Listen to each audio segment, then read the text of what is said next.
It's December 4th, 1872, and another remarkable event is about to be uncovered by Ariel, Rebecca, and Ollie, the Retrospectors. When a ship captain called David Morehouse found an American ship, the Mary Celeste, drifting in the Atlantic today in history in 1872, he immediately dispatched a small crew to board the vessel to work out what the heck was going on. And below deck, his team found absolutely no crew, but also no signs of struggle, nothing stolen, and the ship's provisions completely intact, creating one of maritime history's enduring mysteries. Why would trained sailors and a capable captain abandon a perfectly functional ship in open water? There we are. Who needs Alfred Hitchcock Presents when you've got Aaron McNichol? That was beautifully delivered. This is basically like the totemic ghost ship, this, isn't it? The Mary Celeste. This is the one that caught the imagination of the Victorians. Arthur Conan Doyle wrote a short story based around it, and therefore has kind of permeated into our culture still. Yes, and so Captain Morehouse had sent over his first and second mate over in a boat. So they were lowered down to investigate. They climbed aboard this ship and it was abandoned. It was empty. This wasn't completely unknown. Sometimes there would be ghost ships. You know, if a crew had abandoned a ship that was irreparably damaged, or if raiders forced the crew to flee.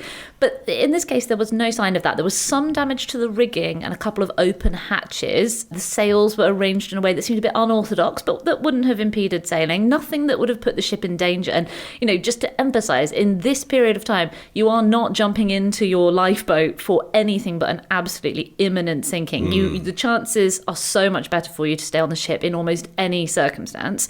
There was no sign of anything that alarming. There was about a metre of water in the hold, which was not ideal, but it wasn't necessarily dangerous, and that could have built up during the 9 days that the ship had been drifting empty. One of the ship's two pumps had been dismantled, suggesting that maybe it had malfunctioned, which could have made it hard to tell exactly how much water was in the hold because it was full of cargo. There was also plenty of food and water, but nothing appeared to have been removed or disturbed. I mean, there were reports in the press saying, like, the food was cooking on the stove. That wasn't actually happening. There was no food cooking on the stove, but the food supplies were certainly intact.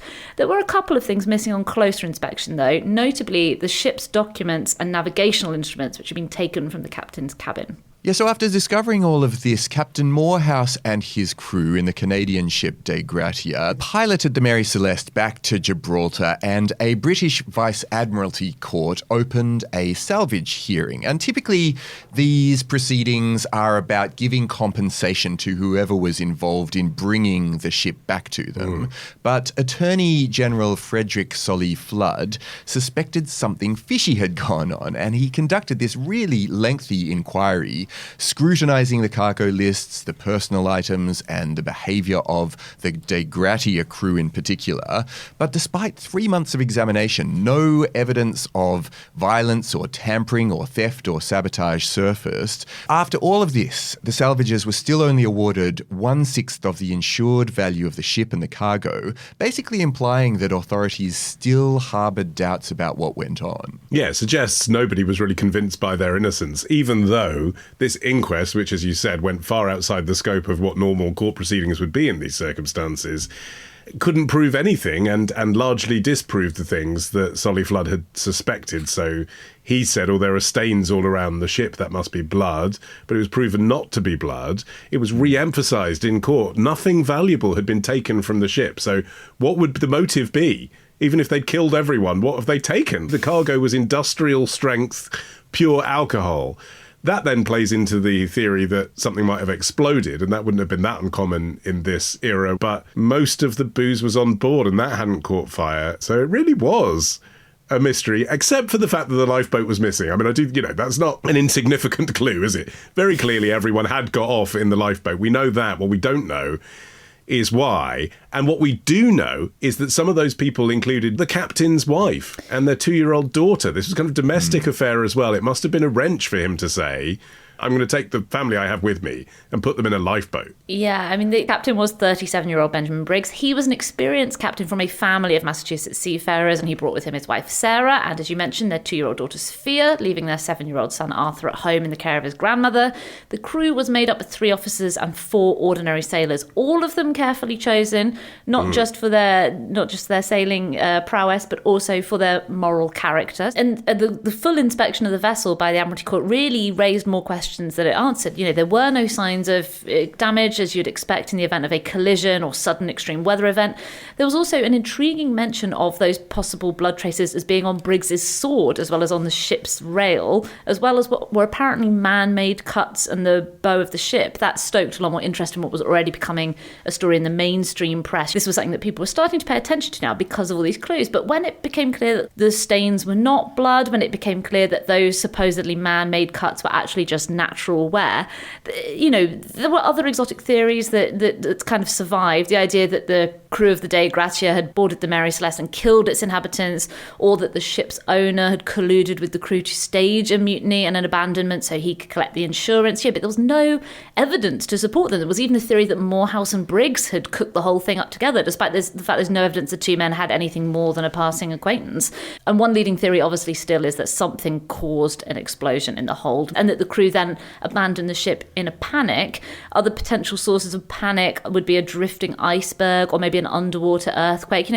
The theories that have survived are the ones that have to say it must have been something that made everyone so alarmed that they would be willing to completely abandon their best interest, which in almost any circumstance would have been to stay on the ship. And yet, even though there was this initial flurry of newspaper reports between 1872 and 1873, public attention did begin to fade because there was a real dearth of new developments or information, except for the fact that in 1884, Arthur Conan Doyle published this short story. He wasn't that interested in disguising the source material at all. He even was so lazy as to call the Mary Celeste the Marie Celeste. But he still managed to advance the story because he added a bunch of sensational details that just weren't true. Yeah, the plot of his story is that a vengeful African ex-slave boards the boat and havoc ensues from there. It's kind of vengeance story, which was taken as gospel by credulous readers because it did have the same name as the boat that went missing, pretty much. There was then, much later, but 1935, a movie with Bela Lugosi as a homicidal sailor. That was the interpretation that Hollywood put on it. But I guess it was notorious by that point, wasn't it? And partly for not the very sensible potential theories that you outlined, Rebecca, but instead because of the cursed ship. Can we just talk about that? You just immediately discount the insensible ones, but maybe the ship was cursed, Rebecca. Do you ever think about that? Yeah, well, a lot of people certainly thought so, even at the time. And the Mary Celeste actually was so undamaged that she continued to operate for years. She changed hands multiple times, not because there was anything wrong with her, but because multiple owners were unable to get a profit out of her, either because sailors didn't want to work on that ship or because people didn't really want to entrust their cargo to that ship. Even though I have to say, the cargo was fine. It was actually good. It was a good advertisement for its cargo. It seemed like a pretty safe transfer of some industrial strength alcohol. I'd say so. People started looking into the history of the Mary Celeste in a way that you wouldn't any other ship. But we found out that upon its initial launch, it was called something else. It was called the Amazon, and its first captain had died of pneumonia. Now, that obviously is a hazard of the gig anyway. Yeah. But it had succumbed to numerous disasters at sea. And when the Dei Gratia crew took it to Gibraltar, it was apparently surrounded by thick, dense fog, like an ominous sign. With Bela Lugosi coming out of it. And even actually in 1885, Captain Parker deliberately sailed it into a reef near Haiti as a means of claiming insurance on it, but it failed to sink. And so the authorities discovered what he was up to, and it was just left on the reef to deteriorate. So it's kind of like whatever you try and do with this ship, sail it safely, wreck it on purpose, something's up. Well, in 2002, a documentarian, Anne McGregor, undertook a fresh investigation to see whether there was any truth, I suppose, to exactly the kind of paranormal stuff you're talking about, Ollie. And she created a film, The True Story of the Mary Celeste. That's rather bold, given it's made up of idle speculation, but there you go. Exactly. I guess it's quite a short and boring documentary. Well, okay, so the semi-boring solution that it came to was that basically the Mary Celeste had been caught in a big storm and coal dust and construction debris commonly tend to foul bilge pumps. And on the Mary Celeste, one pump was found disassembled. And if the remaining pump was also unreliable, the captain would have been unable to determine how much water the ship was taking on.